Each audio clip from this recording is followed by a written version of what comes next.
created the Miracle Ear Day, offering unlimited care, including risk-free trials, free service.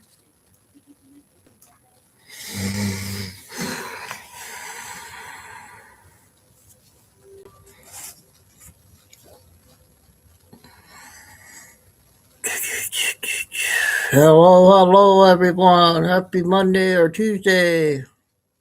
I got some breaking news. I got a big video I want to play. I just found on Telegram. And it's 45 minutes, the first one. And then I got Nick Shirley Part 3 came out. That's a 55-minute one. But I want the first four videos. I want to play short ones before I get everybody in here. So I'll be on again tonight. But I might have to go out. I'm waiting for something here if I have to go out or not. I'm gonna stay on as long as I can. But this video has over 300,000 views. So it's a big video. I just found it on Telegram. Jordan, Happy New Year. Been a while.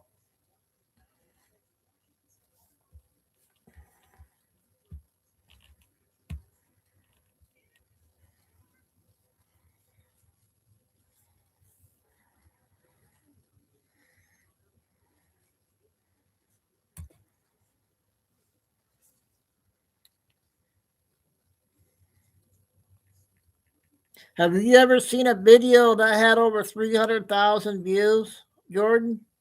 I don't think I never have.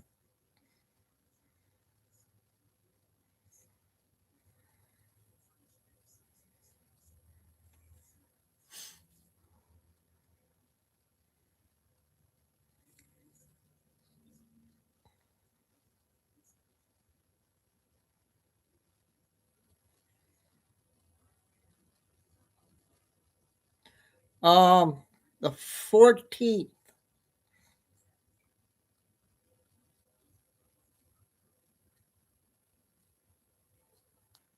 But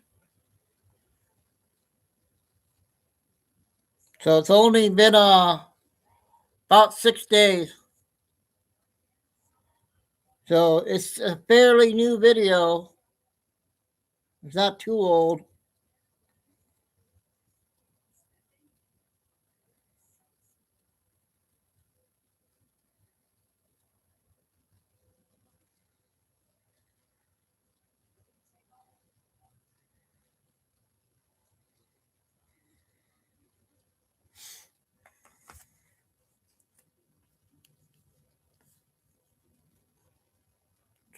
Yeah, that's a lot for 6 days.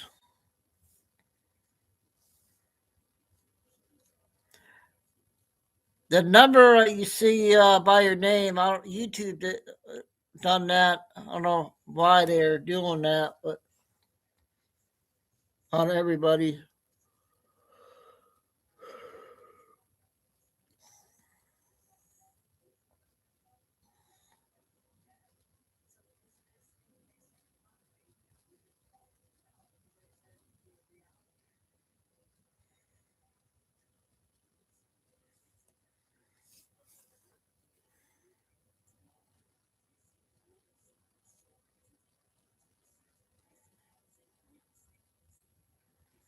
No one wasn't expecting me to come on this time, so I'm going to give it a few minutes.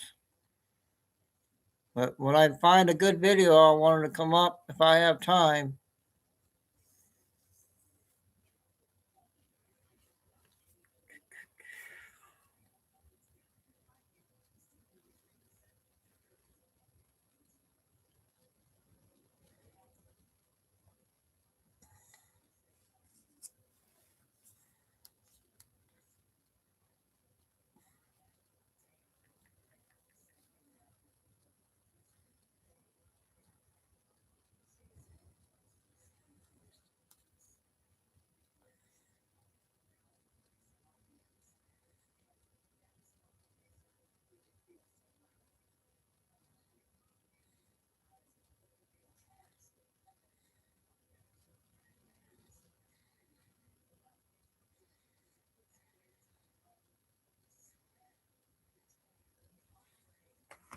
So I'm going to play some short videos while we're waiting here.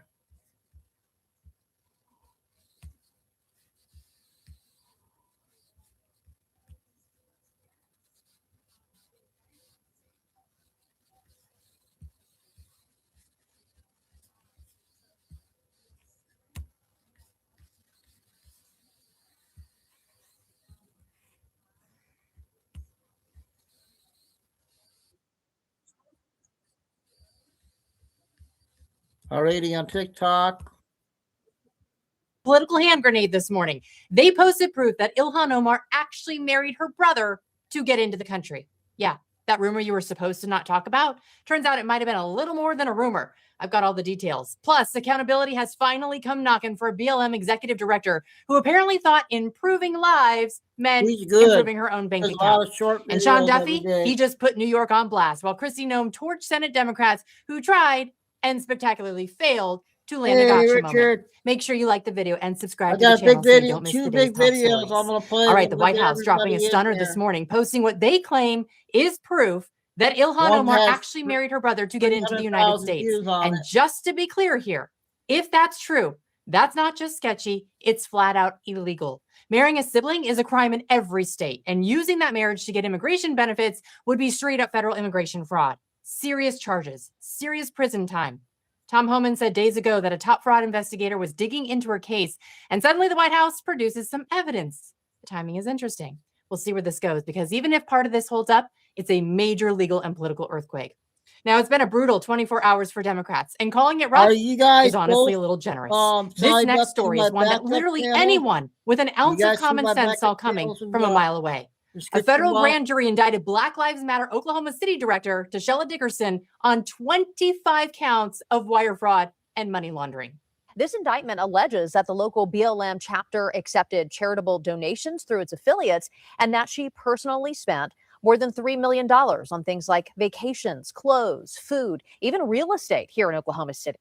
So here's how the scam allegedly worked. The BLM chapter raised over $6 million in bail funds for the George Floyd rioters. But when that bail money got returned, Dickerson allegedly just kept it, pocketed $3.15 million in return bail checks and dumped it right into her personal account.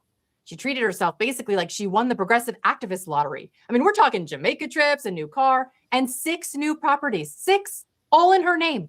Because nothing screams justice for all like buying half a neighborhood with charity money. This was never about Black Lives Matter. It was about lining their pockets. And with 20 counts of wire fraud alone, each carrying up to 20 years in prison, she might be upgrading from luxury travel to government-sponsored accommodations. And if you thought that was the only fraud scandal happening today, oh no. Transportation Secretary Sean Duffy, he just announced this morning that a stunning 53% of New York commercial driver's licenses were issued illegally. We have a jam-packed show for you today. The White House decided... Okay, so I typed in my headline for the first videos. I found 2 big videos I want to get out until we get everybody in here. The one video has 300,000 views. I don't want to say the video's name. I want to surprise everybody on who it is. And then the second one is third part, Nick Shirley, that came out. That's a big one. That's 55. So I want to get those 2 out. If I get time to do both, if I have to go out. We'll wait till 12:35. And well, excuse me, Mike, I'm sorry. I stop it when I can.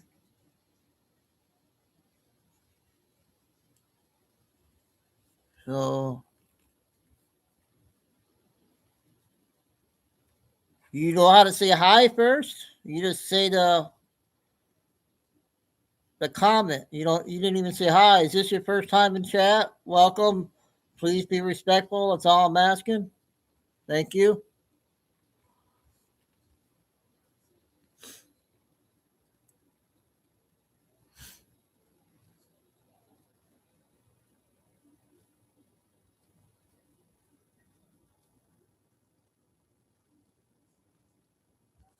So I'm gonna go ahead and get you this couple other short videos before we do the big video.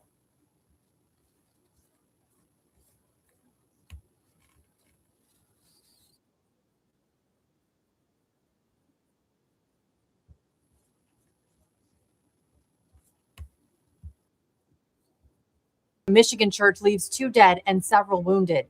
Then a jaw-dropping moment on CNN has a panel of Democrats absolutely stunned into silence over James Comey's indictment. You don't want to miss this. Plus, one of the strangest on-air moments you will ever see on MSNBC. Things just keep getting weirder. And with the government shutdown looming, I'm going to tell you what Democrats are demanding and how Republicans are firing on the Carrie Lane Show. We begin this Sunday edition with some breaking news. Chilling death. Latter-day Saints has been attacked during a Sunday service. We're beginning this horrific breaking news, a mass shooting at a Church of Jesus Christ of Latter-day Saints about an hour north of Detroit. Police say at least 1 person is dead and 9 others have been injured. They say the gunman rammed his vehicle through the front doors of the church, opened fire, and then appeared to set a large fire to the church. We're now hearing audio from the first responders. I need manpower up here ASAP. I have people trapped in the building. Hello, Repeat, Mike. people Thank trapped you. in the building. We got children inside too. Happy New That Year. horrifying scene in Grand Blanc, Michigan, flames Thanks and for coming chaos to as my a 40-year-old channel. man drives his vehicle right into the church doors. He then opens fire and then sets the building ablaze. Hundreds of worshipers inside, including children. Now, 10 people were rushed to the hospital, suffering serious injuries. And authorities, they warn that number may still climb as they comb through the scene. The president responding, writing, quote, "I have been briefed on the horrendous shooting that took place at the Church of Jesus Christ of Latter-day Saints in Grand Blanc, Michigan. The FBI was immediately on scene and will be leading the federal investigation and providing full support to state and local officials. The suspect is dead, but there is still a lot to learn. This appears to be yet another targeted attack on Christians in the United States of America. The Trump administration will keep the public posted, as we always do. In the meantime, pray for the victims and their families. This epidemic of violence in our country must end immediately." And we are witnessing in real time a pattern of attacks targeting people of faith. Yet the left is silent when the victims are Christians. Where is their outrage? Where's their wall-to-wall coverage? I want you to listen to Jake Tapper back in 2022 after Paul Pelosi was attacked. He made an impassioned plea against political demonization that leads to violence. My question is, does he still believe it? Or was it only a convenient argument because the victim was on his side of the aisle? We've got a flood of breaking news today. A political earthquake in New York City. I got one more heard, and I got a 8-minute video, and then I'll get you the first big video. Couple more videos before we start.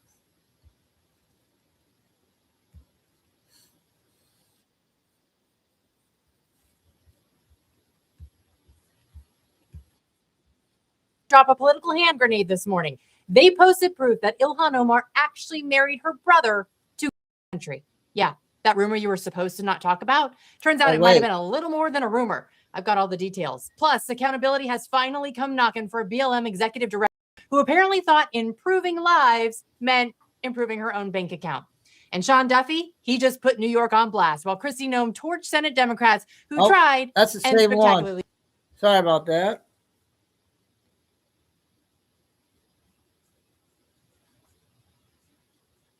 Okay, we'll get to this one.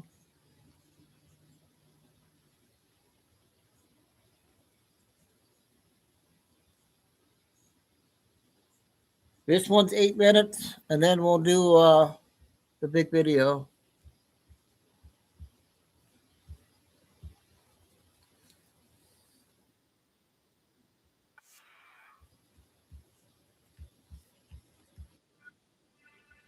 Welcome to the Liberal Hive Mind, a channel solely focused on exposing the abundant hypocrisy of the left. And of course, here's the meme of the day brought to you by 5mind.com. You know, at this point, I think it's undeniable.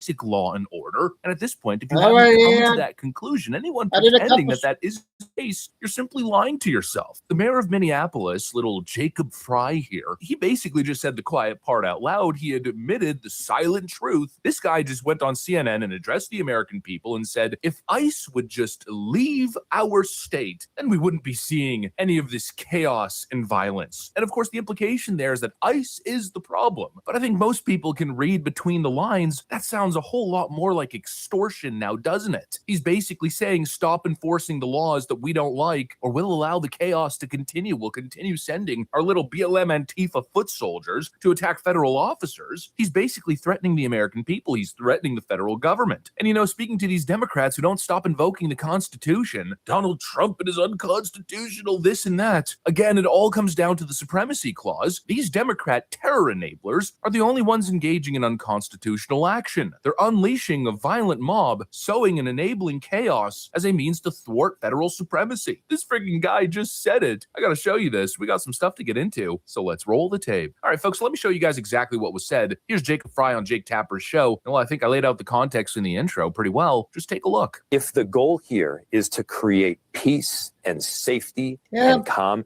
there's a very clear here, which is leave. The second these ICE agents leave the city, I'm telling you, you're going to have calm in Minneapolis, and you will continue to see the great comeback that we had been experiencing. Let us get back to that comeback. Let us live in peace. This is extortion, pure and simple. These Democrats are freaking gangsters, or at least they're acting like gangsters, and they're obviously inciting violence for political leverage. The translation of what he said there is, we will not stop the unrest. We will continue to protect and enable this violence until ICE stops doing its job. You know, exactly as I've been saying, the violence, the intimidation, the street chaos, none of it is they're enabling leverage now. Came That out is textbook a little bit ago. extortion. They're using the disorder as a bargaining chip to force federal law enforcement out of the city. Strategy. I mean, if you want to know what Democrats are really doing, and just listen to Jacob Fry. You know, I think Jacob Fry is a little bit of a narcissist. He thinks he's so smart. He thinks he's manipulating the public with his carefully crafted rhetoric, but this guy's not slick at all. He's a complete moron, and he basically just keeps saying it. He's been saying it. He's always exposing the Democrat playbook. In fact, it's not even the first time that he says this. If this were about order, there would be a simple way to restore it. And let me tell you a secret. It's not restored by additional federal agents. Order would be restored, and I will make this prediction, if those federal agents left. As soon as they leave, we will have peace, we will have safety, and order will be restored. And what's so incredibly frustrating about this stance is that all of it is predicated upon a lie. That Donald Trump is the one who's out of line here. He's engaging in political targeting of Democrat states. It's Donald Trump getting back at the Democrats. It's the weaponization of the justice system. It's a federal invasion. Right when Obama deports millions of people, engages in mass deportations, it's simply implementing federal law. Obama had no choice. You gotta enforce the laws that are on the book. But when Donald Trump does it, it's targeted political harassment and invasion of the Democrat states. Ooh, us Democrats, we are the victims. But this is nonsense. In fact, if you actually look at ICE activity and deportation numbers, most of it is happening in red states in Florida and Texas. Look at this. States with the most ICE arrests during Trump's second term, the top two states are Texas and Florida. Yeah, the Democrat narrative of being victims of Donald Trump's plans and retribution kind of falls apart now, doesn't it? And so you ask the question, well, what's the difference? Why aren't we seeing chaos on the streets of Florida and Texas? Well, it's because they're cooperating. Florida opened freaking alligator Alcatraz, and local law enforcement departments have been Mike, that was the past. That's a few years way back. It was a fallout. Yeah, please don't mention those names, please. It's been happening a long time ago. Thank you.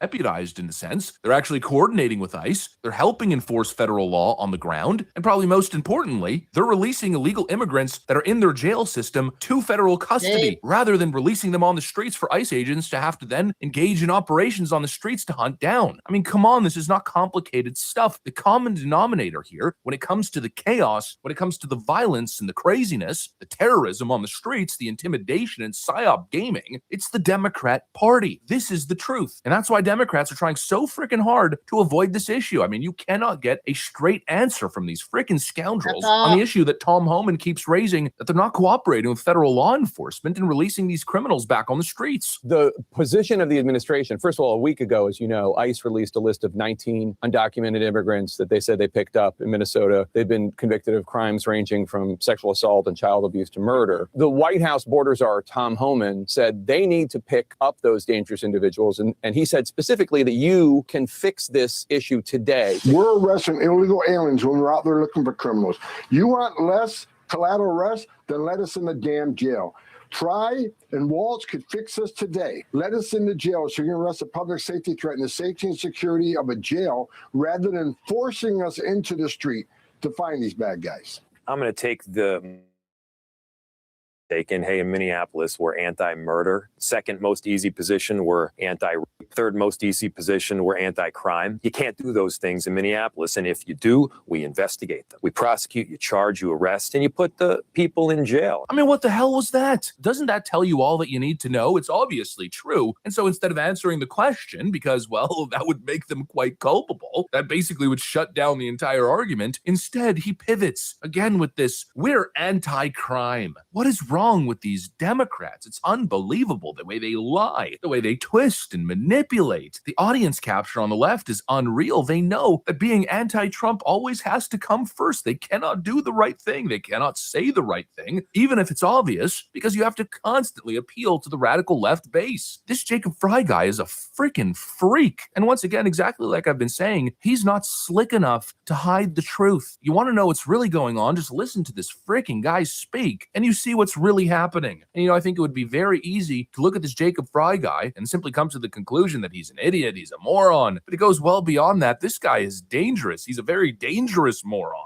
I don't know how anybody can support this. He is telling you plain and simple, this is an extortion racket. And the way Democrats are enabling it, the way they lie. I mean, actually, speaking of that, this just popped up on my timeline. What's happening right now is the ICE agents are the ones breaking the law, not the peaceful protesters. So I believe we should not be funding an ICE operation that is completely lawless. These peaceful protests and only ICE is breaking the law. I can't with these people. I honestly can't with these people. Did you see what happened in Minnesota just the other day? You got a violent mob hunting people down in the streets, Jake Lang and others, violently and viciously attacking them. You got roaming bands of left-wing criminals stalking, attacking, assaulting, harassing ICE agents, attempting to impede their lawful activity, enforcing immigration law. And this guy has the audacity to look you in the face and say that they're just peaceful protests.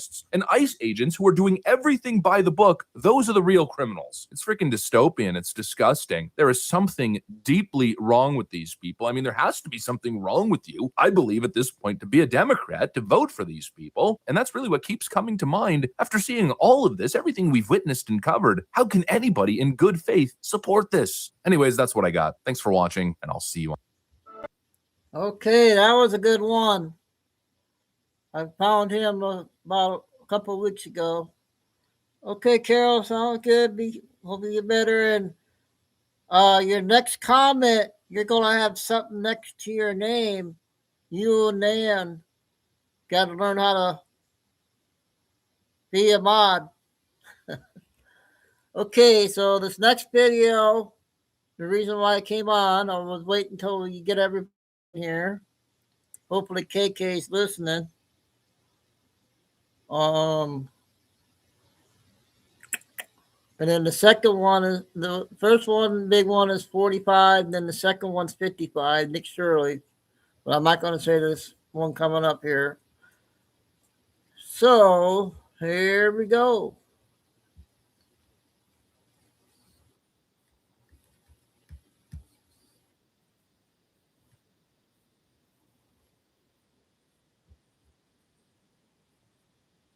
A harrowing story to tell, not only about the things she saw him do, but the experiences, including things that were never reported before, medical crimes, things that will shock you. And we're lucky to have Juliette Bryant take a seat with me now, all the way from South Africa. Juliette, thank you so much for having a seat with me. How are you? Hi, Chris. Thank you so much for having me on. I'm doing well considering the circumstances. Yes. It hasn't been so easy, everything that I've been through, as well as many of the other victims. And that's why I'm here speaking out for victims both alive and dead. You know, Juliet, and we're going to get into all of this here, but it begs the question, in some ways, it would be easier for you not to talk about this, to bury it, to just to move on with your life. Why is it so important to you to continue to speak out about this, to share the details of what you survived, what you endured because of Jeffrey Epstein? Excellent question. Thank you, Chris. It would be easier for me to just live my life and ignore it all, but I cannot ignore it all, not when people have been murdered. I can't sit there and be happy when people have been hurt and killed. Also, those bastards hurt me so badly that I'll never be okay again after what they did to me. I'm getting better every day, but this is why I speak out against them. For people that they've hurt. They hurt me, but they've hurt others worse, and that's why I'm here speaking out. You know, Juliet, let's go back to the beginning. How did you first meet Jeffrey Epstein? Under what circumstances? How did that all come together? It was in South Africa, correct? Yeah. Well, what happened, Chris, is I was studying psychology at the University of Cape Town, and then I started doing modeling on the side because, you know, my family didn't have a lot of money, and it was difficult for me getting to university. I didn't have petrol money, so I had to do like some sort of job, obviously, like most people do. So I was doing modeling, and because I got scouted for modeling. I actually got scouted, first of all, when I was 14 by Elite Model Management. My mother would not let me travel. So these bastards, you know, they go for girls when they're even younger. But what happened is when I was 20, I was doing modeling, and basically I went out with a friend of mine to a restaurant, like bar, where they had like free drinks for models, because, you know, young girls will always go with these like free drinks and free food or whatever, you know, when you're poor.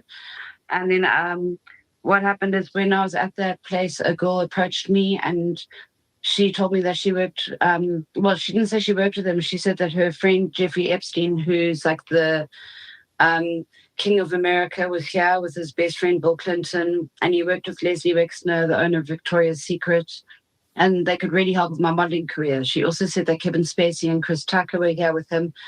So, of course, it sounded like, you know, I almost didn't believe it because I'm coming from Africa, you know, I just turned 20 and I'd never met any celebrities in my life. So I was like, obviously very interested to meet them because it sounded like my dreams were all coming true. What was it like, Juliet, when you first met Epstein himself? What were the circumstances? What was the environment? What was the vibe? Well, they were all sitting around a table having dinner, and there were like some South African government officials sitting with them. And they all stood up during dinner and stood up to shake my hand. So, I mean, for me, I was like more interested in seeing like Bill Clinton and Kevin Spacey. I didn't know who this man Jeffrey Epstein was. It just sounded like he worked with them and he did help with modeling. So I was, but you know, I was more like starstruck meeting Clinton and Spacey. It was Kevin Spacey, Chris Tucker, Bill Clinton, Jeffrey Epstein, and that's a star-studded table for somebody to walk into. You must have been overwhelmed by this.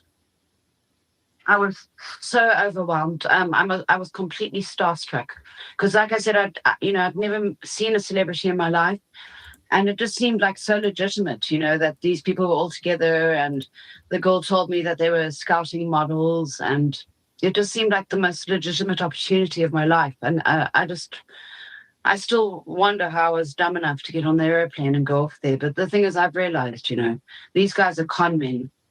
They're the greatest con men of all. They would be able to catch someone who's 40, someone who's 70. So, you know, a 20-year-old's an easy fish to catch, right?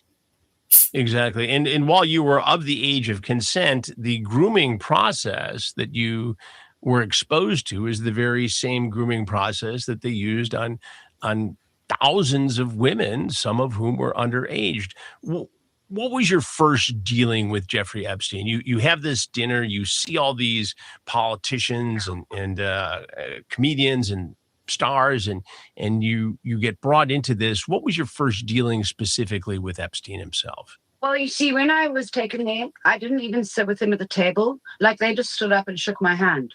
And then we stayed there for like 5-10 minutes, and then we left.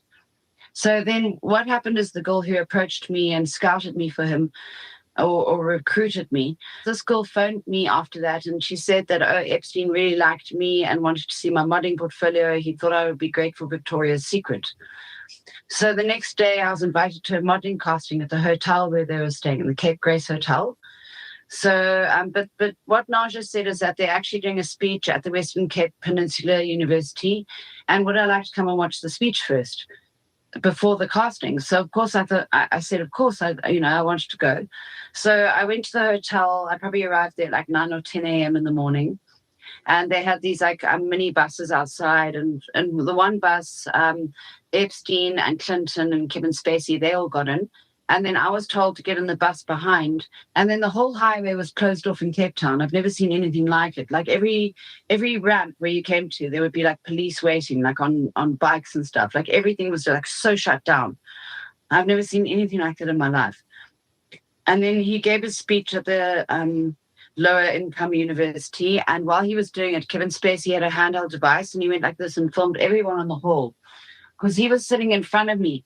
You see, I was sitting behind him, and it wasn't like the kind of place you'd imagine the ex-president of America to do a speech. It was a very basic lower income university, but they were filming all the students in the hall. And so after you listened to this speech, did you have another meeting with Epstein? Was it this woman who was a go-between, or how did that all come together? Well, what happened after this is that we went back to the Cape Grace where they were staying in the minibuses. And then I went to my car. I had a City Golf, like a very basic small car. I went to get my modeling portfolio out of my car so I could go in for the casting. So then I went back into the hotel, and they'd already gone in. Like I was on my own. I went to get my, after we come back from the speech. And then I walked up, and then what happened is there were 3 girls sitting along a long table. They were all posing as modeling agents. They pretended that they worked for Karen Modeling Agency. And they went through my modeling book, and then they said, What do you guys think so far? This had over 300,000 views in 6 days.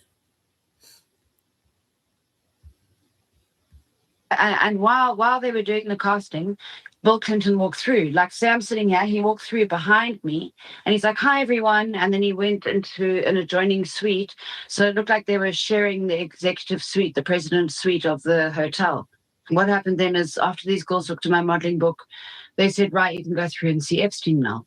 So I went through, and I sat opposite Epstein, and he looked through my modeling book, and he said, "Right, I think you'd be perfect for Victoria's Secret." And then, what happened is after I left there, his office started phoning and arranging me my visa and to get me there. They had me there within 3 weeks, basically. And was it your impression that Jeffrey Epstein was actually representing Victoria's Secret in terms of somebody who was finding models and recruiting models?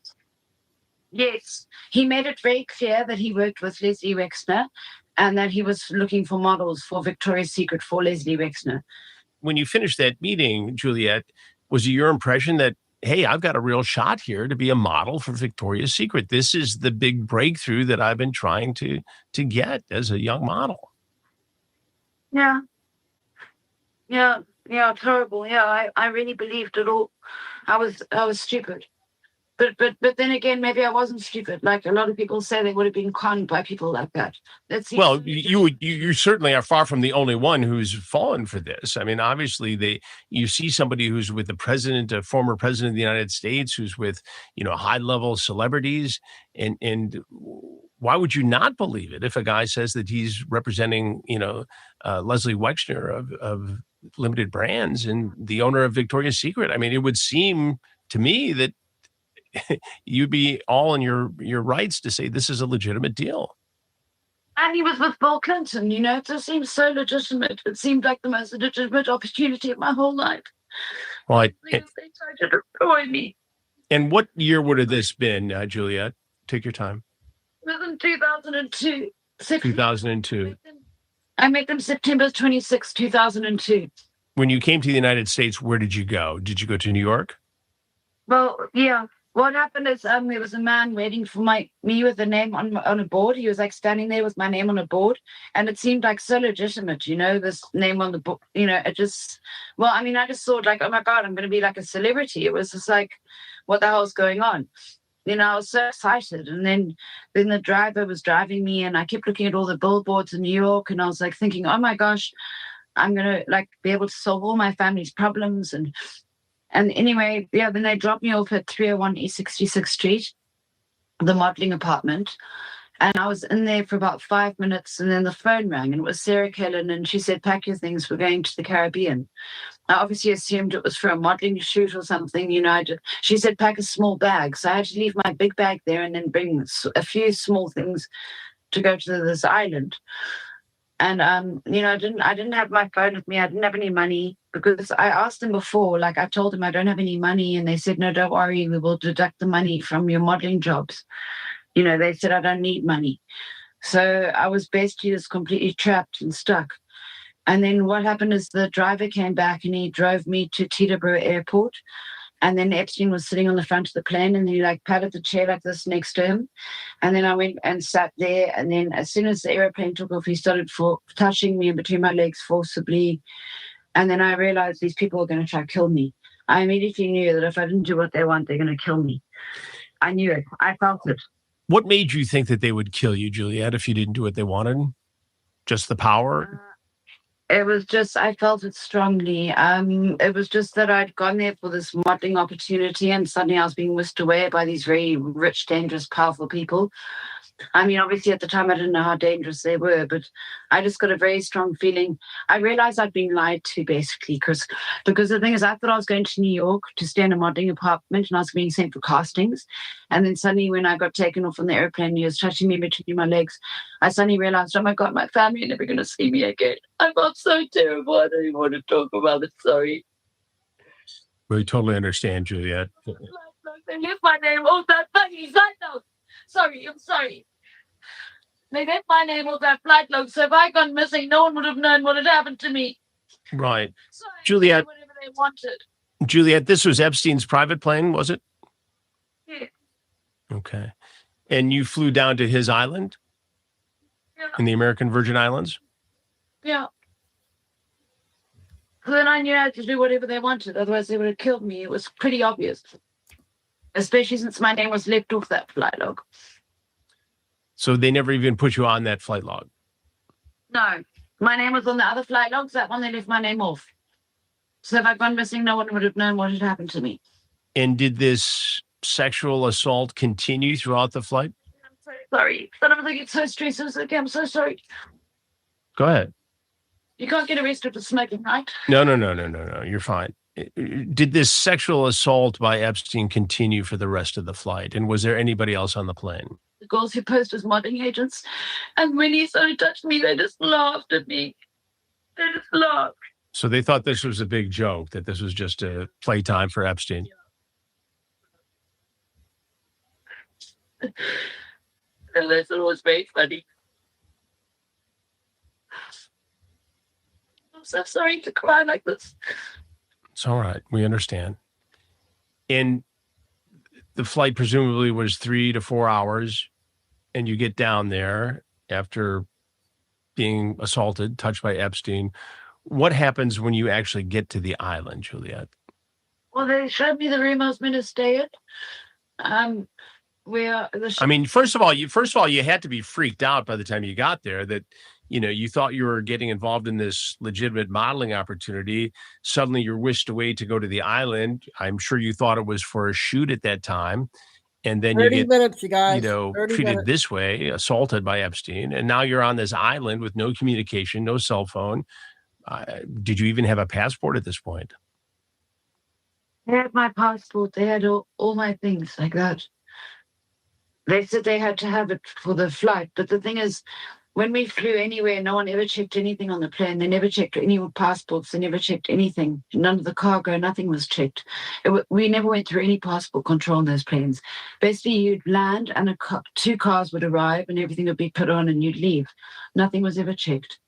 What happened when you got to the compound? Well, first of all, we landed in, I don't know if it's St. Thomas or St. Bart's, wherever they landed, and then we took a helicopter from there.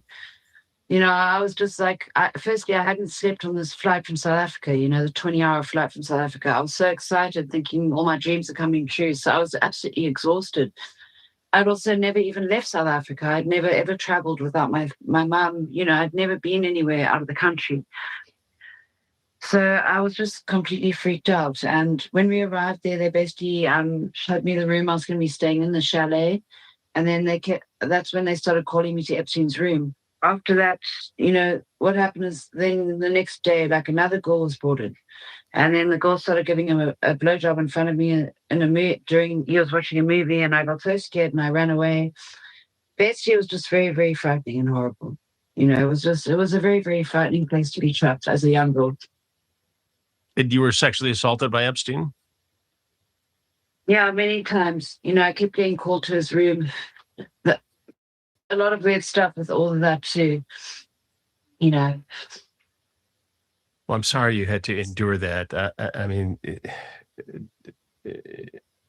it's just beyond belief that they could trick somebody at this level and do it so many times. How long, Juliet, were you on the island during that particular visit? Well, the first time I was taken there, we were there for about like 4 or 5 days. Then we went to Palm Beach.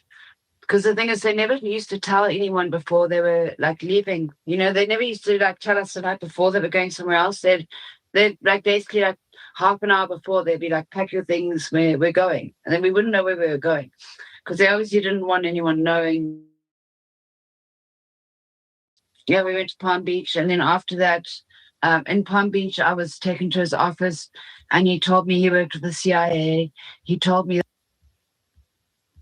So what do you guys think so far? No one's saying anything about the video. It had over, 300,000 views. That he had my family's name on a list. And he told me that a girl accused him of rape and he planted drugs in her apartment and sent her to prison. After that, I was sent to New York and they made my hair blonde and my teeth white by Frederick Fakai, the hair salon man. And then I was sent back to South Africa and then they brought me back again. Because by that point I was so broken. People asked, why did I go back? I didn't want to disobey this man. It was quite clear that he was going to try kill anyone who disobeyed him. Juliet, there came a point during all this where you were at his ranch in New Mexico. This, to me, is one of the more harrowing, untold stories of the exploitation and abuse by Jeffrey Epstein.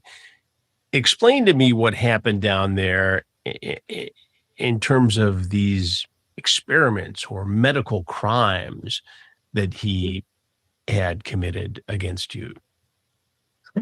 Well, it's so hard to actually explain all of it, but I woke up in a laboratory there with like 6 people in hazmat suits and a female doctor working on me.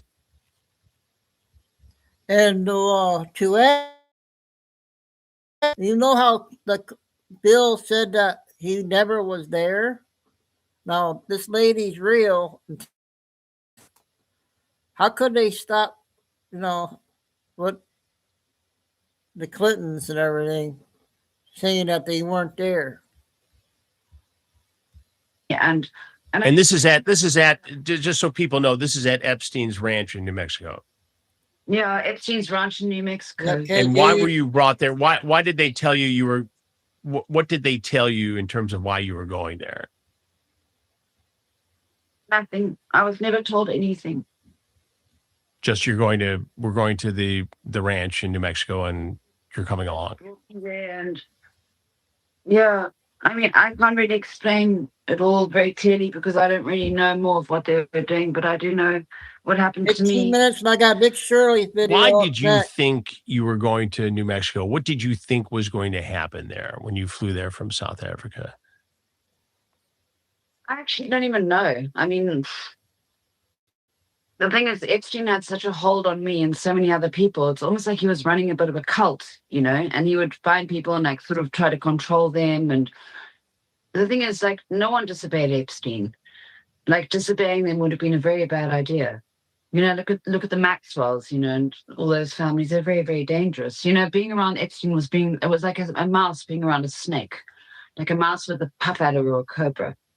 That's how I felt.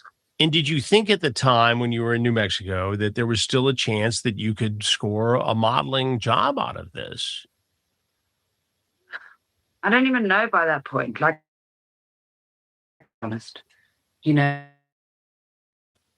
I suppose I don't know what I think the thing is that he'd taken such great advantage of me, and it was just the whole thing had like messed me up so badly. You know, when I came back from there, I had terrible panic attacks. I was hospitalized like 10 times. I was put on tranquilizers. I was a real mess. It's like, that's a lot of people judge and say like, oh, why did you go back? The thing is, when you're kidnapped by someone like that, you don't come back feeling okay. These people are very powerful. They're very doing. They know how to fuck around with a young person. You know, I was 20 years old. If they're a little more able to deal with it, but not really. That's why they wouldn't take me now. They'd take someone who's 20. Tell me what happened to you in New Mexico, this medical crime that was committed against you. Well, I don't even know what they did. I woke up in a lab. There were people working on me. You know, it wasn't like a usual sort of hospital area. It was just, there's something very, very weird that happened. And I don't know what it is. There's a lot of weird stuff that they try to do. I mean, if I knew more, I'd be dead, right? So I guess I'm figuring it out with you. I don't really know what they did because. So you woke up in what was essentially some sort of a makeshift operating room at Epstein's ranch in New Mexico. You saw them committing some sort of medical crime, some sort of procedure upon you. And did you feel any sort of physical pain or trauma, or were you ever able to confirm exactly what they did? I know you've gotten trauma from the whole experience, but was it? 20s, I had severe trauma. Yeah. I thought I was going to fucking die every day. Yeah. They did something serious to me, and I know they did because I've like abused myself many times in my life, but I've never felt as bad as I did when I came back from that place. What do you think? Were you ever able to confirm it or figure out exactly what they did to you down there? I can't confirm it exactly, but as we all know, there's a big cover-up going on here, and I think these criminals are capable of a lot more than any of us can comprehend. So, I mean, I wish I knew the truth, but if I did know more, I'd probably be dead. And like I said before, like they probably want me dead already. I can't go out. I can't even go to the beach. I've been followed. I've had my tires slashed. And no, I'm not crazy. I've been going out in Cape Town my whole life. As a young girl, I used to take the train. I used to take taxis. I had no problem going out as a young girl in Cape Town. But nowadays, I can't go out because my tires get slashed. How were you finally able to get out of the Epstein grasp? How did you finally escape? What was the final thing that made you say, I'm done. I'm going to escape this. I'm out of here. That's actually a very good question because do you know what started to happen? People started to go after him. There was a Vanity Fair article where Maria Farmer and Annie Farmer were, after him. And then I think the thing is he couldn't actually be bringing girls from overseas anymore. It got too dangerous for him because the time when he let me go was the time when he was about to get caught. And he was never really put in prison. It's all a lie. But he had to be a bit more cautious with his deeds. So you think people started to catch on with Epstein? He was facing allegations in the Miami Herald, for instance. He was facing criminal charges, albeit a sweetheart deal in that plea bargain, as we know.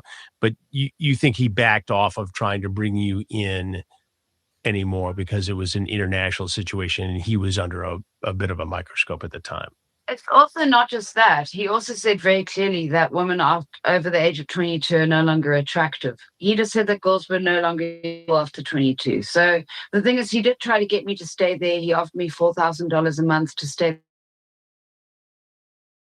Girl I found for him, but I didn't go for any of that because I just didn't want to be there.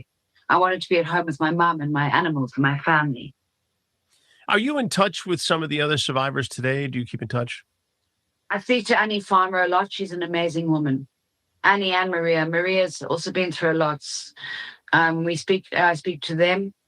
There are not many other survivors I'm in touch with. Yesterday I actually got in touch with Haley Robson. I saw you did an interview with Haley, right?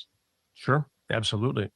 And Yeah. my heart goes out to all of you, because I mean, it's just shocking that he was able to get away with this for so long. Did you ever along the way, Juliet, actually meet Les Wexner?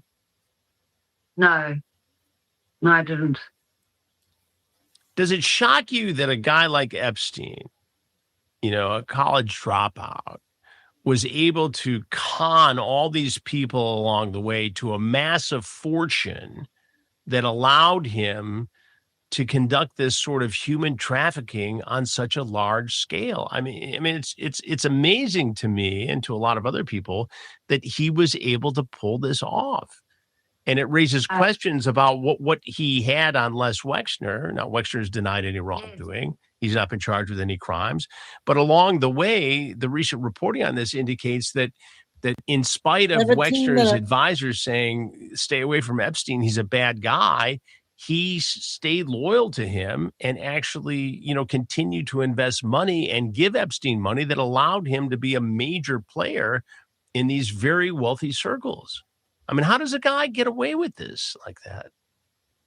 Yeah, no, there are a lot of stories about all of that. What I have realized, Epstein never told me he was a maths teacher. He told me he used to be a cab driver. And he said he had his own fleet of cabs and stuff. And he told me he used to give girls free rides for blowjobs. So I don't understand how a cab driver is suddenly a maths teacher. And also, if you look at the articles about this thing of Epstein being a maths teacher, there's a photo of him with the board and he's written his name incorrectly. It's like Epstein without the E. So what kind of a maths teacher writes the name incorrectly? Also, if he was a maths teacher, surely some of his students would have come out and spoken by now, correct? Also, like as far as being a pedophile, you would have expected some of the students to have had cases against him. Where are all the students? I would like to hear from one person who was in Jeffrey Epstein's maths class. Because these students will be about 40 now, or 50, or 60. They'll be alive. Where are these students that were in his math class? That's what I want to know. How do you think Epstein got away with this for so long? He got so many Money. He got so many breaks. Was it power? Was it money? Was it blackmail? What do you think, based upon what you saw? I think he's the front of a big business. There's a big business behind him, and I think there were other people protecting him. He was really a math teacher, like I was saying. Also the way he became, started working for Bear Stearns with, Ace Greenberg, all those names. It seems to me like with the School of Dalton, if you ask me, it seems like one of those, he got involved with the children, and I think one of the children did something bad, and then he blackmailed the parents. And I think that's how he got along. That, if you had to ask me, I don't know. I'm just guessing here. One of his former supervisors at Bear Stearns said in a New York Times Magazine article that came out just recently that he had the opportunity to end Epstein's career and wishes he had at the time. They learned that Epstein had falsified his college record. Yeah, and he said it was his greatest regret. Right. Yeah, that he didn't stop it when he could have. And this was in the early mid 80s. Yeah, and there are more than one. There is more than one person who is saying this now, that they caught him. They figured out he was a con man back then. Obviously, nobody knew back then that he was capable of the mass evil human trafficking that ultimately took place. But there were a lot of warning signs along the way here. And the question begs, how does a guy like that end up amassing a fortune of $500 million? And in spite of getting caught at least once, and I've gone through some of the files, there was tons of evidence here. These women were trying to get their story out there, you and the others, when nobody would listen. And it's shocking to me that this was able to take place. And I guess it comes down to money, power, greed, and perhaps blackmail. Me some blackmail along the way. These evil people work in very evil ways, and a lot of us don't really understand it. But where there, like you said, where there's power, there's greed, there's corruption, and a lot of people after money. And I think at the end of the day, Epstein was working for them, really. You know, Did you ever meet Ghislaine Maxwell? many times. And what was your relationship like with her when all this was going on? I was just very nervous of her because I was actually told that she was Epstein's girlfriend. So it was like, it just made the whole situation even worse, where I'm like getting taken to this man's room and other girls are being taken there. And then he has suddenly the girlfriend. It was just too much for me to handle. But it was quite clear that she was a big part of the operation. They were working together. You know, if anyone was in charge, I would have said it was her, not him, in fact, because she was far more educated. She was, you know, more eloquent, like a very well educated woman. Epstein was a more sort of simple guy. Recently, Ghislaine Maxwell was moved to a lower security, where by all accounts she has privileges not generally rewarded to somebody who's been convicted of human trafficking. How does that sit with you when you see that kind of preferential treatment being given to somebody who you know who has been convicted of this level of human trafficking? Well, I think if she was going to be given that level of comfort, she should name some names, right? You know, it's all about naming names and keeping quiet. But then again, I can understand why she hasn't been able to name names, because guess what? The media won't name names. This is why I've got my account on X, and I can't tell you how many times I've been blocked.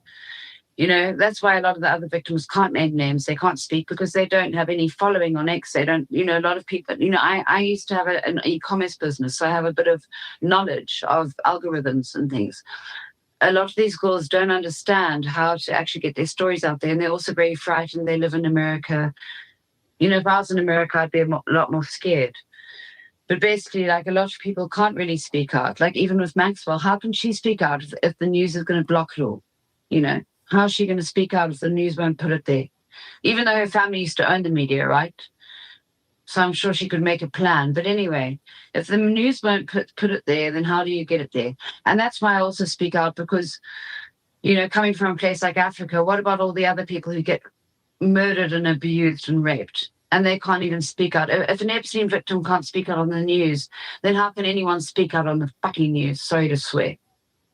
You know, there was a massive financial settlement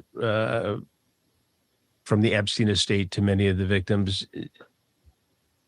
Does that make any of this better?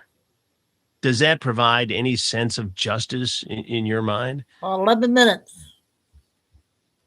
I'm very grateful that I was given a second settlement, big video because it's is also Shirley, afforded me the time 55. to step off No, the I'll be hamster back wheel in of 6. life and do more research. I'm very grateful for that. But you know, for me, it's not about money. For me, it's about seeing these perpetrators put in jail. Just to get them to stop hurting people. You know, because I had a lawsuit against the Epstein estate, but I was very much told that I couldn't go ahead with my lawsuit. There was a whole lot of names on this document. But I was advised not to go ahead with the lawsuit. And I told them, I said, I don't care about the money. I want these people caught. But I was told that it would have been thrown out due to the statutes of limitations. Unfortunately, I don't know if that's really true, and I should have gone ahead with it. But you were a part of the settlement, and as you mentioned, that's helpful to you. But does it represent justice, given everything that you were put through by this man? No. It's helped me a lot, and I'm sure many other victims. But the thing is also, when girls are feeling in such a mess, when they've been through so much stress, how are they supposed to even handle money? You know, it's not very easy, is it? And I think also that the public have become victims of this now also. So the money paid to the victims doesn't give me any happiness. It gives me happiness that the victims are sorted and looked after in a way. But what about the public? What about the rest of the people who've been lied to? They need to, like, we've all become victims of this, and they've lied, and it's enough. You know, money can help a little, but it's not about money. It's about justice. It's about children not being hurt. That's what it's about. What did Jeffrey Epstein and his cronies take away from you, Juliet? You know, they took my innocence, but they can never take my soul. They'll never take anything from me. They tried to mess up my life. They tried to hurt me like they hurt many other people. But what's really healed me is also the amazing people in the world who really care. I've had so many kind people helping and caring, and that's really brought me back to myself. And just thank you to everyone for that. And why is it so important for you to continue to speak out about this? And on one hand, it seems like we know a lot about Jeffrey Epstein, or as much as there is to know, but every week it seems there are more disturbing revelations. Do you ever think we'll get to the bottom of this? I think it's happening slowly but surely. Like I've said before, I think if the full truth came out of, because it's a lot more convoluted and frightening than what most people realize. This is not just simple sex trafficking, and sex trafficking is a disgusting crime, but it goes a lot deeper than that. These criminals have many branches to their organizations. And I just think that the more of us who speak out, the more that we create our own media, that's why I've been grateful having X to speak out. I think the more people who speak out and share information, the better, because apparently the media do not want to interview victims of horrendous crimes. And I think the media should do their job properly and start interviewing the victims. You've kept a diary about all this, and it is the basis for a book that is due out soon called Blue Butterfly. Why was keeping a diary so important, and what do you hope this book achieves? The thing is, I didn't actually I have my diary from that year, but I wasn't writing things down daily, but I did write a few things down. Like when I met Epstein, I'm not like one of those people who writes long journals in a diary, but the author has chosen to write it like that because of my diary with the blue butterfly on the front. I just hope that more and more truth comes out. The book will be coming out soon, be shared other than just the book. There's a lot more information. And I just hope that everyone does their own research. I think that's the best advice I can give anyone here is do your own research. When you read something online, don't take it for fact. Go and fact check it. And not just once, fact check it 3 times, 5 times. Do proper research. And, my friend who's written the book, she's done some proper research. And her book is very much about the scientific side of things. There's also the spiritual side of things. But I just think the more and more people who do research and also just start realizing that we've been lied to through the media, I think that's the way to make the world a better place, is to realize that we've been very much lied to. Do you think there's a way that all these very wealthy, powerful, smart people were actually tricked by a college dropout, Jeffrey Epstein? No, absolutely not. These guys are all criminals. Like when you get one criminal, like Sopranos, was Tony Soprano the only criminal? No, it's all of them. It's the band. They come together. They're greedy. They want the money. You can't just blame one person. There's always a group, and you need to look for the group. And that's what we need to look for here as Epstein's boss. There's been talk about him being an intelligence agent for Mossad and things like that. Do you believe any of that? Well, Epstein told me he worked with the CIA, so very much I believe it because, CIA and Mossad are very, they're connected. Like Robert Maxwell and Leslie Wexner apparently both worked for the Mossad CIA in the 80s. So, there's a lot going on with, that we're not made aware of with these bastards and their criminal organizations, like bringing in drugs, human trafficking. There's a lot of money in drugs and human organs and babies, by the way, guys. Follow the money. And JP Morgan, there was $1 billion worth of human trafficking transactions between their and Epstein Morgan's accounts. Between JP Morgan and Epstein's accounts, $1 billion worth of human trafficking transactions. I think that should be highlighted. And I think people need to look into it because human trafficking transactions, $1 billion, Epstein, JP Morgan. Do you ever think we'll get to the bottom of this? Do you ever think we'll know, Juliet, the exact truth, the exact source of Epstein's power?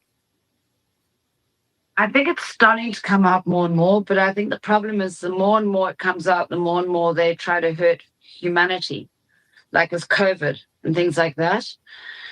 So the problem is they don't want this being exposed. So I think it's trickling out. It's trickling, and when something starts trickling, eventually it plummets and falls. It'll all come out. It will. And do you think Ghislaine Maxwell is the one who knows all, who could solve a lot of these mysteries, answer a lot of these questions? It would seem she is. She'll know a lot for sure. She will definitely know a lot. But again, like I was saying, if the media won't interview me or other victims, well, are they going to necessarily interview Max? Say, apparently, are they going to interview people who are going to name names? No, they're not going to. Do you believe Jeffrey? She might want to name them to get out of prison. If I were her, I would name them and get out. Do you think Jeffrey Epstein actually committed suicide? I think no, definitely not suicide. It's either murder or he's alive somewhere. And recently I was feeling like he's still alive, but now I'm not sure anymore. I'm not sure. The thing is, it definitely wasn't suicide. Absolutely not. That man would never kill himself. He was a megalomaniac. Megalomaniacs don't commit suicide. That's an interesting point. I mean, everything I've seen obviously indicates that it was a suicide. But, again, I'm not the expert on this. And there are plenty of skeptics on the suicide story. I guess this is one of those things that creates this enduring mystery.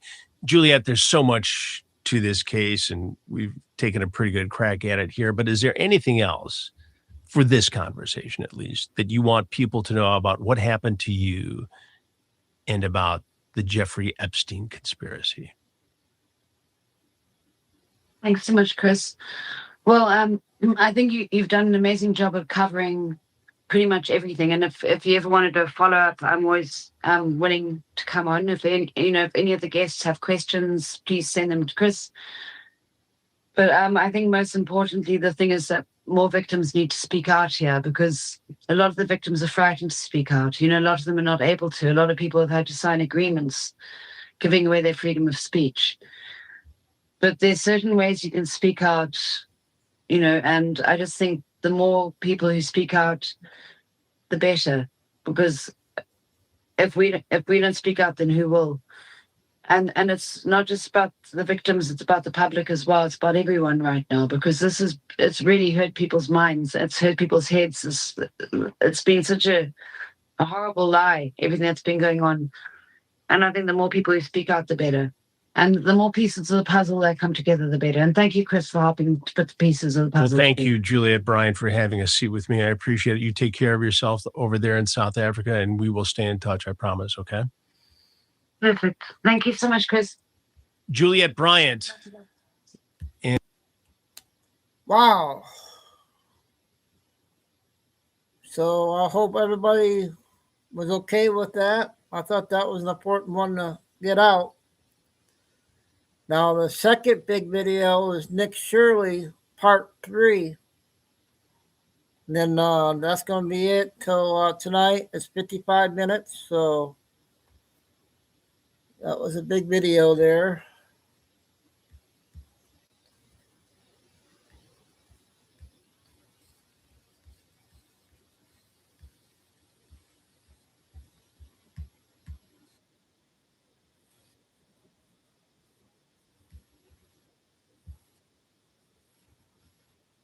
Back. We'll see if these protesters keep up with their ambition to continue to attack and hunt down ICE agents. They don't seem like they're calming down anytime soon. So already that are from Alaska, if I'm correct, that are airborne. So they're ready to get sent there. And I think it's a time these protesters, they have the right to protest peacefully, but they don't have the right to go and attack people. They don't have the right to go and get into churches. So there definitely needs to be something done. And I think the DOJ, if they want to restore our trust, they need to actually do something about it. I mean, Don Lemon literally was inside of that church confronting the pastor. Like, how disrespectful that is that of a person to, could you imagine if you're giving a speech at a church and then all of a sudden a news reporter comes and interviews you when you have a full congregation and they allow protesters to just march inside? So I think you're seeing, I would like to see somebody get prosecuted, DOJ, to really step in and restore faith in the rest of the country, that they're going to go after people who are breaking the law. And the temperature needs to get cooled down a little bit from these politicians, but obviously they don't want to cool it down. they're perfect at playing victims. I mean, Tim Waltz, what he did was as far as saying that they're at war with the federal government, and the next day later he's saying to cool the temperature down. I mean, what's he doing? They're just virtue signaling. And so I think we're at like a very interesting point inside the country where if nothing does happen, everyone's going to lose faith in the government. But if something does happen, I think the Trump administration's in a really special spot right now where they can really restore faith inside the country as far as doing their job and exposing the corruption and showing that even if even the deep state, they all got to go down. Even the fraudsters that are receiving millions of dollars, even the politicians that are receiving the millions of dollars from the fraudsters, everyone's got to go down if they're not following the law. So I think that's kind of where we're at right now, is like we're in a pivotal point where truth can either prosper or truth will be hidden from the public. The government fears Alex Jones, who has the largest audience in the country, bigger than any of the networks. The biggest megaphone in the country. The deep state hates Alex Jones with a vengeance. Alex Jones is the most extraordinary person I've ever met. Well, Nick Shirley is on fire, and we're going to be going to him at 6 after when the stations join us. He's followed a bunch of huge new investigative reports. He's had a deep state operative trying to set him up and so much more. I'll get his take on Nick Sordor almost getting killed yesterday and so much more with the mighty Nick Shirley on X.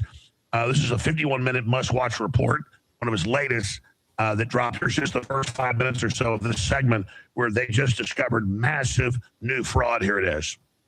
I'm asking No. You're $2.25 million. Get out. I'm the only community that's fraud. How come they said this building was closed? Do you guys know where advanced mobility is? Advanced mobility? Yeah, we're looking for it. Never heard of it? They know we're shining the light on the fraud, and they have no defense. Would you like to see anybody in the government here held accountable? Most definitely, because there can definitely be an allocation of funds. The Minnesota fraud scandal continues to get worse and worse as billions of dollars of fraud has been exposed. And as I showed the world the blatant fraud taking place at daycares and other locations across Minnesota, it became the most viewed video expose on the internet and created instant change within the government as the Fed sent thousands of federal agents to Minnesota. And the HHS froze over $185 million in all payments to childcare. And while politicians like Tim Waltz call people like me white supremacists and far-right delusional conspiracy theorists for exposing the fraud, meanwhile, he actually dropped out of running for re-election. The Minnesota fraud scandal has erupted the nation as protests and riots took place, all starting because daycares like Quality Learning Center were exposed. However, the daycares is only a small portion of the fraud taking place in Minnesota. In this video, I will take you into what has continued to allow this fraud to happen and connect all of the dots for you, exposing all of the fraud from strange connections of the business owners and the politicians who have openly admitted to the fraud on live TV. And to dive deep into the fraud, I met back up with the local David, who has been investigating this widespread scandal for years. So here in Minnesota, you have daycare fraud, you have adult daycare fraud, you have healthcare fraud, and you even have more fraud. What's some of the fraud that's also taking place here inside of Minnesota? Well, what I think might be sort of the heart of the beast here is this transportation fraud. And what I mean by that is in Minnesota. So do you guys want me to continue playing this video? Some of those clips we heard already, but some people might not have seen all of it. But I'll play the whole thing if you want me to.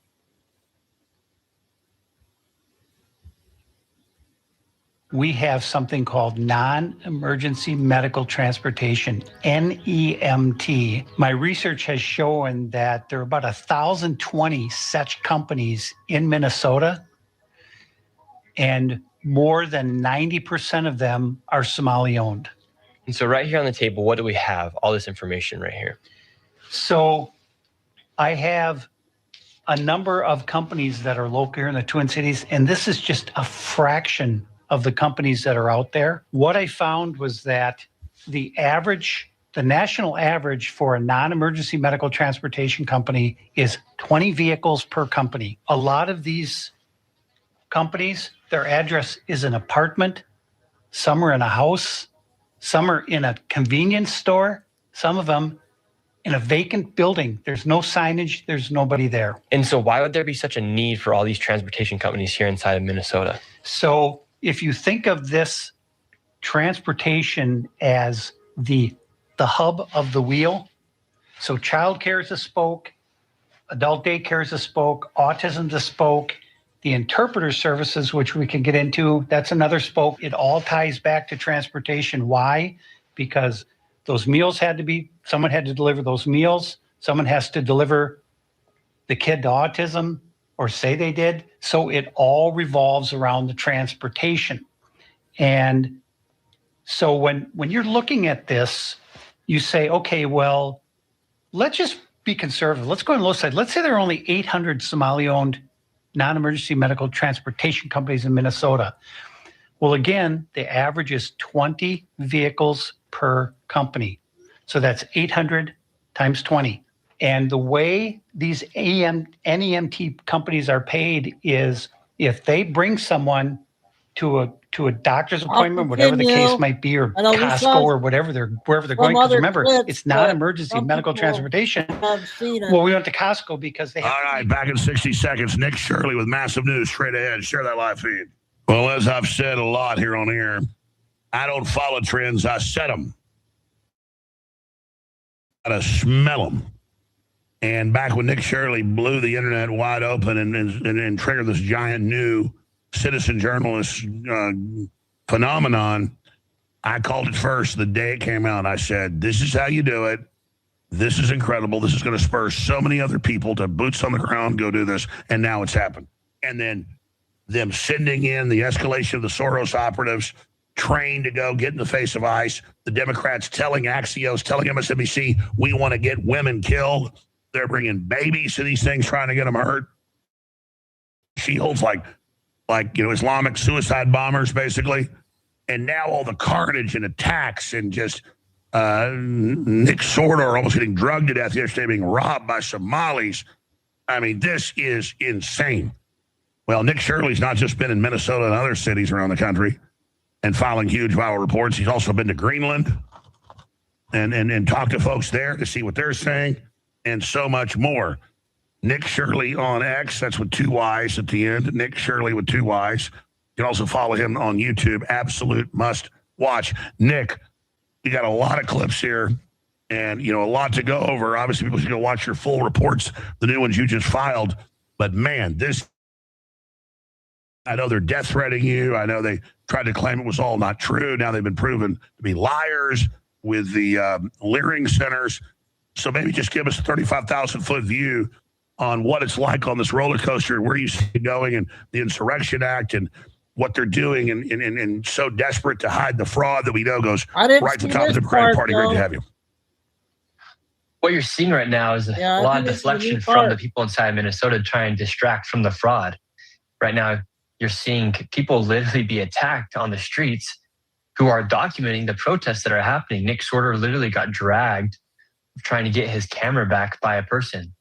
And this is all to try and hide from the fraud. I saw something interesting the other day that said Elon Musk exposed fraud. They destroyed his businesses and protested. Nick Shirley exposed fraud, and they start protesting to deflect on the fraud that's happening. And so these people who are letting this fraud happen obviously don't want it to get shown to the world. And I had no idea that exposing fraud could be so dangerous and so controversial, but you're seeing it happen right now. The numbers I've seen is $24 billion in fraud in Minnesota alone, billions in California, billions in Washington, Ohio. I mean, yeah, people will kill you. Much less billions, brother. Yeah, it's frightening to think about. I never thought about that when I was in the video. No. I just thought people what's happening, and it's just huge flood of fraud that's happening across the country, and people were actually. Well, if it hadn't been snowing, Nick Sordor would have had broken legs, bare minimum. Because when I saw the car speed off, I was going about 40 by the end. I was like, how do you run that fast? If you watch the video, by the end, he's skiing on the ice with his feet. I mean, it's incredible. Yeah, that footage is incredible. I mean, look at what they're doing to people. They're dragging a man, trying to get his camera back, and she's driving on the sidewalk. Like, who thinks they can do that? He goes to skiing. Look, he's just literally skiing. Yeah, you can see his footprints just sliding. Unbelievable. I mean, who in their right mind thinks they can drag somebody on a sidewalk, or who in their right mind thinks they can drive on a sidewalk? Well, it shows the danger you're in, and him and others. He's there like 3 minutes, and they already attack him. Yeah. I mean, anybody who's not with them, they want to kill. I can't believe she was able to close the door with his hand in it. Yeah, that footage is insane. Like, it's amazing Nick Sorter made it out safe. Well, I've watched your latest reports. They are really getting pissed at you. And then the police came, just like with you, and they said, we're not going to help you. You shouldn't be here. Yeah, the police aren't on the side of the truth inside Minnesota. I mean, they're too afraid to go and defend people. I mean, you saw this weekend, there was thousands of people in Minneapolis, downtown Minneapolis, and there wasn't a cop to be seen anywhere. I mean, they literally almost let Jake Lane get killed. I was about to say, you say what you want about Jake Lane. He's got courage. They literally, when he got pulled to that mob and was being attacked, I didn't think he survived. And they were attacking people wearing American flag shirts. They were just, I mean, this was like malice level. It isn't just Antifa now. They've now converted the general mob. And I'll say it, mainly crazy white people. What do you think's happening? Are these white people virtue signaling? Why are they acting so psychotic? Why are they randomly beating up IT workers that are eating in restaurants? I think we're seeing brainwashing in real time. Like, that's the only way I can think about it, is that these people are brainwashed to the point where they think that America and what we stand for is the worst thing in human history, when in reality, it's the best thing. Every other country wishes they were like us. That's why everyone wants to get here. And so then you see these people who out here are defending or attacking these people. I'm like, what are you doing? Did you see the video of the guy who was wearing the American flag jacket? Yeah, right here. Right here. Like, they're attacking him for wearing the American flag.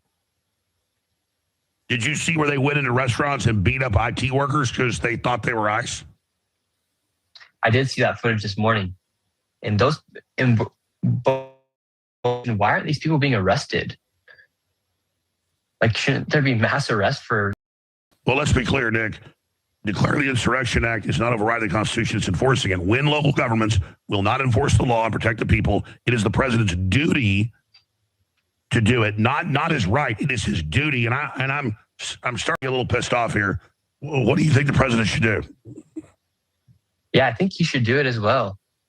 I mean, there's nothing to lose. The police obviously are not on the side of upholding the law. I mean, we just saw the footage. They were attacking people for wearing American flag jackets, going after people inside these restaurants. And these protesters feel like they can just go and do whatever. They have the right to protest, but then they're going inside churches. They're attacking people. They're dragging people. That's right. Walls accused Ann Mayor Fry of them going in churches that ICE never did that. Now they're literally in churches screaming and yelling at people and saying F you to their kids. That is a total violation of people's rights. You have free speech, folks, in the street of your home. You don't have a right to go in somebody's church and shut them down. By no means should that be allowed to happen. So when you see that happen, you're wondering, well, why aren't these people being arrested, or why don't the police show up? The police showed up within a few minutes of me entering into one of these Somali scam healthcare businesses, but they can't show up for 100 protesters that storm into a church. Let's talk about your latest reports that are bombshell and where people find them. They are amazing. Obviously, we can't air them all here today, but tell us about your latest investigations. So I went back to Minnesota because the daycare fraud's only a part of the fraud. There's something that actually like upholds all the fraud, because this is all welfare. This is all primarily welfare fraud that's taking place inside Minnesota. So you have the adult daycares, the home health care clinics, the livings, the daycares. But in order to keep this thing all going, you need someone to create some sort of paper trail. And so they've used these transportation companies. They're called NEMTs, non-emergency medical transportation, where they're then able to create this paper trail and move people from place to place in order to fulfill these services. And there's somebody who got caught I just think recently, over $3 million of not actually providing services to these people inside these healthcare companies. And so they'll bill the state and they'll receive millions of dollars, and the transportation companies are kind of what enables all this to happen. And they don't exist. We went to a bunch of them within 1 to 2 days, and we didn't find a single location that actually had a transportation company from the state of Minnesota website. You know, I saw some mentally ill people that attacked you online. It's all they can do and say, why did Nick Shirley only find 110 million in one day? We know there's billions. He's the guy on the ground being attacked, risking his life, with locals that have been stabbed and attacked, risking their life. He's the guy, he said, in one day went and showed you 110 million of fraud. No one there closed. Yeah. He didn't say it was only 110 million.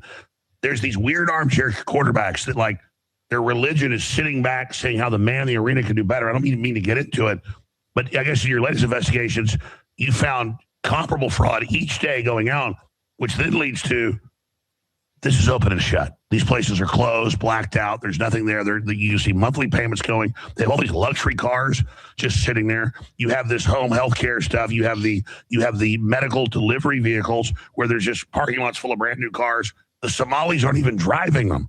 I mean, this is open and shut.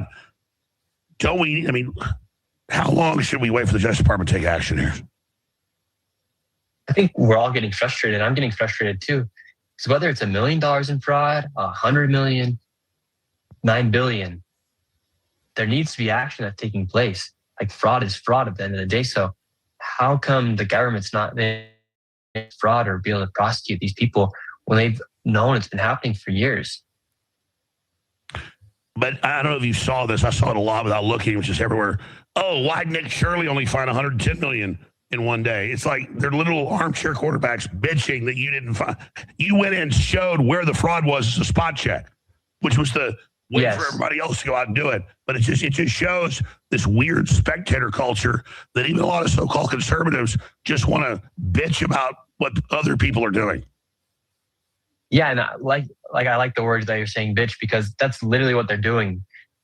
All they are doing is bitching about me showing fraud. They're getting mad at me for actually going to the ground and to the source. I mean, I did more work in 41 minutes of a YouTube video than these people have done their entire lives. I provided a huge service to the country. And like you said, they're literally just bitching about me going and showing the fraud. Well, you got the so-called right-wingers say you can do more, but then you have the left calling for your death. What has that been like? I mean, in Minnesota right now, one sec, someone's vacuuming really quick. It's okay, go ahead. Take care of it. All right, folks. As you can hear, my laryngitis is still here. I've never had laryngitis this bad, but it's about half gone. And I apologize for making you put up with it. But that's just the way it is. I think it'll be gone the next few days. Okay, Nick, we totally get somebody coming to your door. Please continue. So it's been interesting to see the response from the left and the right. In Minnesota, there was a sign on the light posts that say, if you see Nick Shirley, tell him to kill himself. And that's just openly on the streets of Minnesota. And then from the right, you're seeing a lot more respect. People are happy that it's being exposed. And I think you're also seeing kind of an internal war within the right. It's like, how do we allow this fraud to happen? And so I'm actually talking in front of Congress this week, and that should be very interesting to speak with both the left and the right, Democrats and Republicans, to kind of speak about the fraud and how they've allowed it to happen for so long. Well, we know now, take the 92 billion during the 76 days that Trump was president-elect, that the Department of Energy sent out to people, in most cases, no paperwork. So as big as what you found is great, because you can see the house, you can see the place, nobody's there. It's great. But 92 billion Department of Energy, hundreds of billions EPA, hundreds of billions USAID. There's a lot of Republicans in the establishment that don't want to go there because they've been on the take two. And Doge actually found about 93% Democrat, but about 7% of top Republicans, they're on the take two. And that's why you got this institutional thing to shut this down and not investigate it. Yeah. And isn't it just crazy how billions of dollars have gone unaccounted for across the country? And now, because I showed what was happening now, people are taking it serious. Well, it shows how easy it is. And I'm not comparing myself to you, but back in the day, I went out and showed fraud and showed some scams that had some effect. And that's what I always told listeners. They don't realize the power they have to go do research, check grants, look something up, and go look at it. I mean, it's, I mean, obviously, I don't want to say it's easy because you get attacked and the rest of it, but actually doing the job, I would say putting up with the attacks is hard, but doing the job is pretty easy, isn't it? Yeah, the hard part is dealing with the. We got breaking news here, you guys. And you're right, 1 o'clock with Trump supposed to be speaking, I think.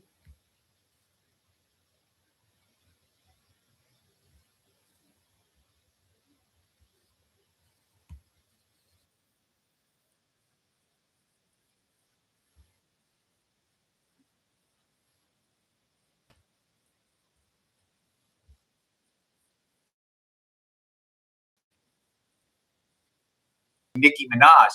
And I saw on my phone, Minaj liked your tweet. And I'm like, what?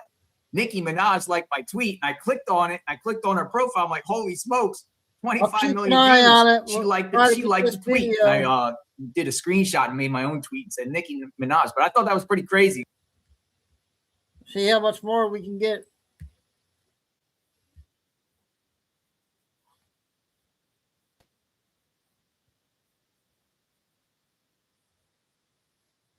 But I can see why people are so scared to talk about the fraud. I think Elon Musk said in the podcast with Joe Rogan about exposing Medicaid fraud.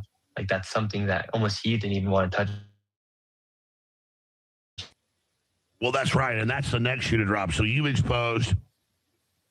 You're the expert. Tell me, you've done home health care, medical rides, nurseries. There's a whole bunch of other stuff, but now the big one is Obamacare, you're finding. Well, we know that that's a huge one across the country. It's like all these healthcare companies. I mean, there's some of them, there's 14 buildings, 22 of essentially the same buildings inside, or the same companies inside of the same building. And so that fraud is huge. The voter fraud's insane as well. There's a person in Fulton County right now, and I think Georgia, who's showing the locations where people are registered to vote.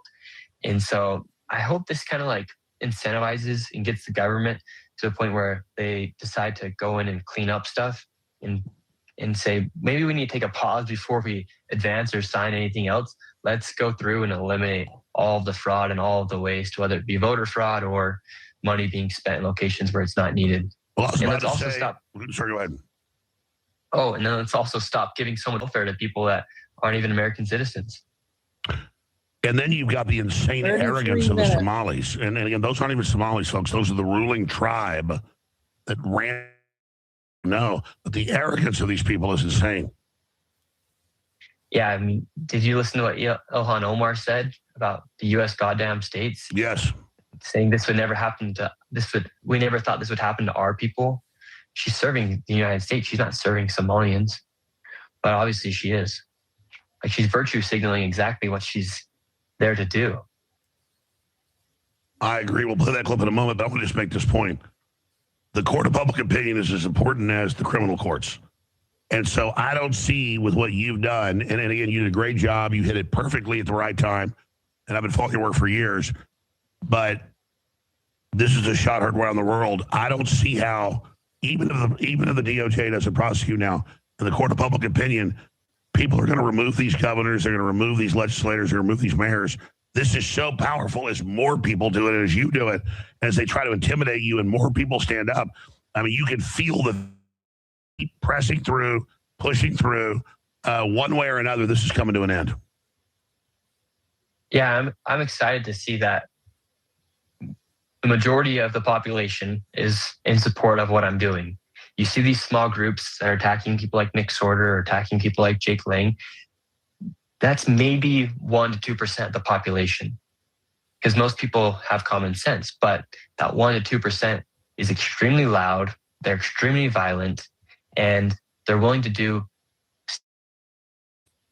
try and make their voices heard as far as what they're trying to do. They think the U.S. is bad. They think that we need to support everybody. They think that the documentation and the acceptance of illegal migrants is all right, when in reality, we all are working so hard. And when we see our money going to people who aren't even here and people who don't even respect the country, like Ilhan Omar, when we see that, it upsets everybody. I mean, you'd have to be.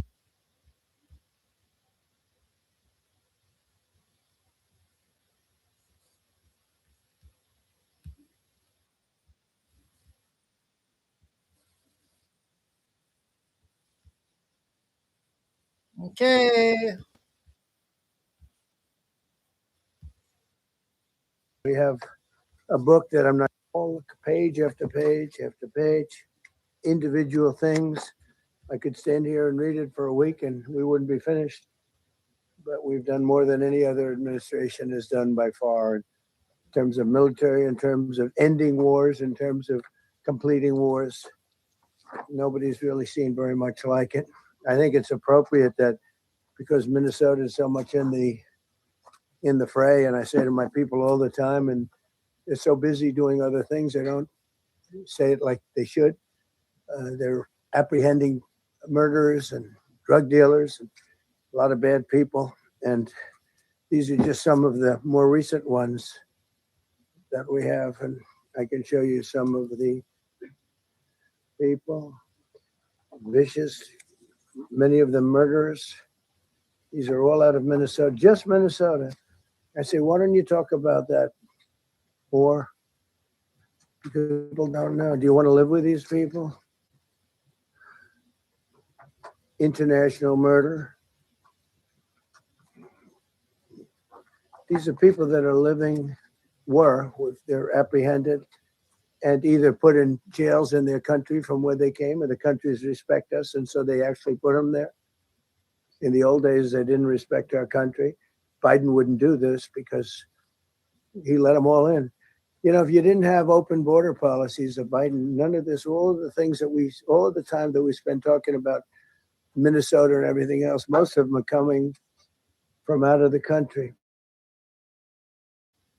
It's been caused by previous administration. Look at this, one after one. Boy, these are rough characters. These are all criminal, illegal aliens that, in many cases, they're murderers, they're drug lords, drug dealers.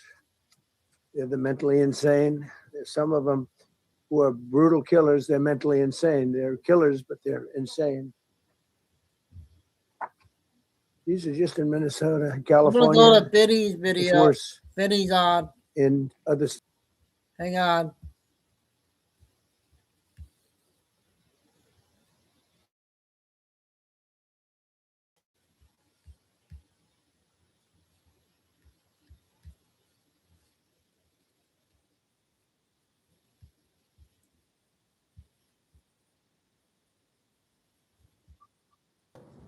Out of many. And these people are, let's see. Biddy's video. Yeah, these are all so far people that came from outside of the country. They were allowed in by Sleepy Joe Biden, Crooked Joe Biden, whichever you like. You can call him whatever you like. They're both right. He's sleepy and he's crooked. He was the worst president we've ever had. And we've had some bad ones too. I can tell you, all you have to do is look at trade. You're not getting bored with this, right? I hope you don't. But these are people that you have to see. Strong arm rape, aggravated assault with a weapon, and many other crimes.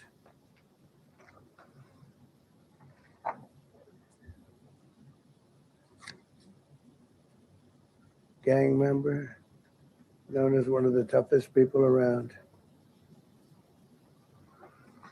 These are tough people. So this is what the people are trying to protect, because all ICE wants to do is get them out of our country, bring them to prisons and jails and mental institutions from where they came. That's all they want to do. They're patriots, and they have to be abused by guys like Don Lemon, who's a loser, lightweight. I saw him the way he walked in that church. It was terrible. I have such respect for that pastor. He was so calm. He was so nice. He was just accosted. What they did in that church was horrible yesterday. Look at it here. 24 convictions. 24 times convicted. They're not charges. These are convictions. So he comes from outside the country. Do you think he's going to be good here? He's convicted 24 times. He's going to be good here, right? It doesn't work that way. It's a man murder. It's one of many. One of many. All they want to do is get him out. They want to take them out of our country. And we're met with paid agitators and insurrectionists, troublemakers. They're paid. You know, when the woman was shot, I felt terribly about that. And I understand both sides of it. But when she was shot, there was another woman that was screaming shame, shame, shame, shame, right? You saw it. So loud. Like singer, she was so loud and so professional. She wasn't a woman that was hurt, like, oh, my heart's injured. She was a professional. Shame, shame. She's screaming, shame, shame. I said, that's not a normal person. That's a professional. These are professional agitators and professional people that want to see our country do badly. But that's not happening because we have the hottest country anywhere in the world, despite this stuff. Look at this. All top of the line criminals. They're not going to be good. They're not going to be well behaved here. I could do thousands. We had over 3,000 in the last fairly short while. Just in Minnesota. What's the number, Carol? 10,000. 10,000 criminals arrested in Minnesota alone. 10,000 criminals. And these are serious criminals. Now, how can a place with 10,000 criminals, how can you have a state? And yet they're fighting us. I like that guy. He keeps nodding to me. You agree with me, I guess. I like him. I don't know who he is, but I like him. He keeps nodding. He says, you're right. He's obviously a little on the right side, maybe.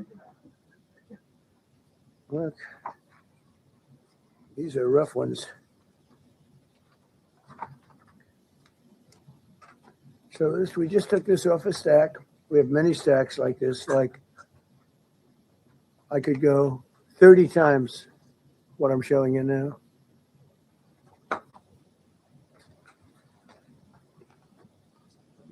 Relations with Hezbollah, that's nice.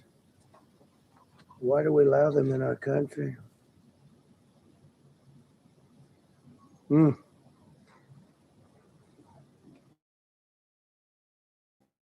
just looking at these charges. It's just pretty incredible. Many murderers, many murderers. People that murdered.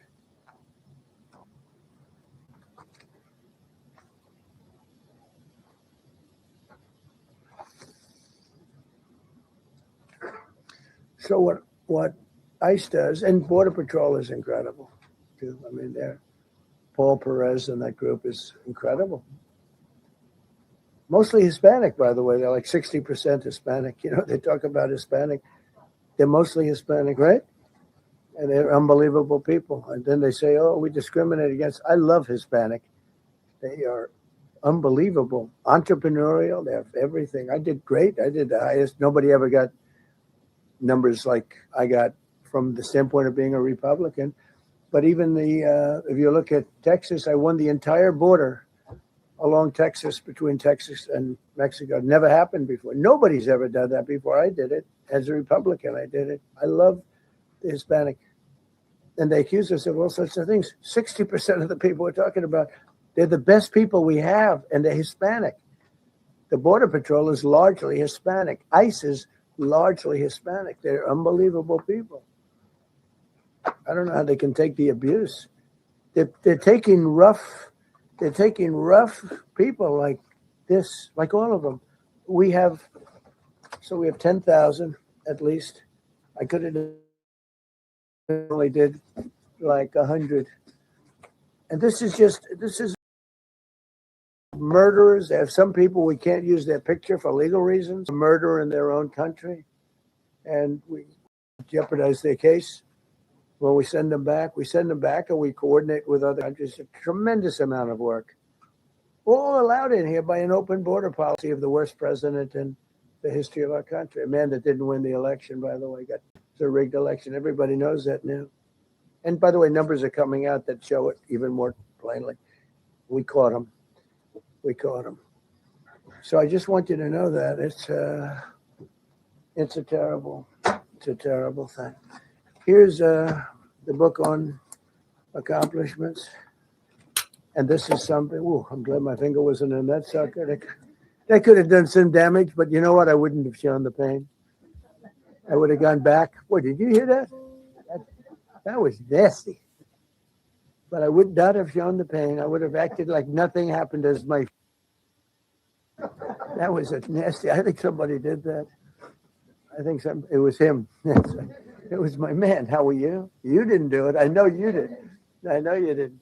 So, but here's the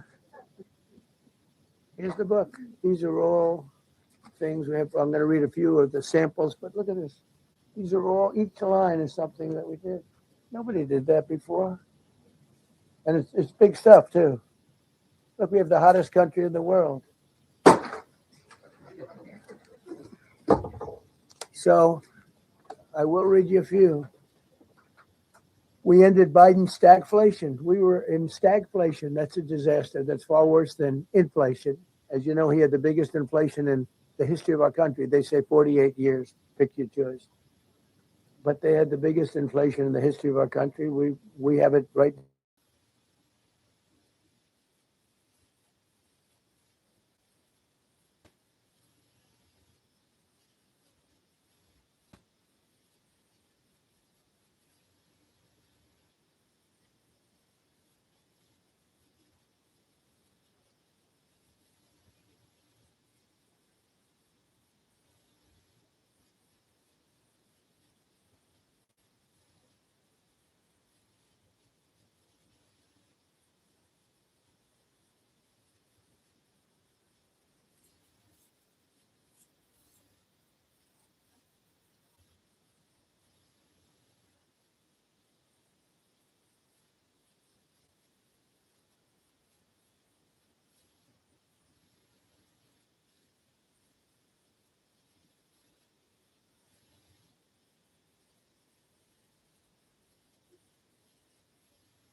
Okay, guys, I gotta wrap things up. I gotta do a few things. I'll save that video for tonight if you want me to finish it tonight.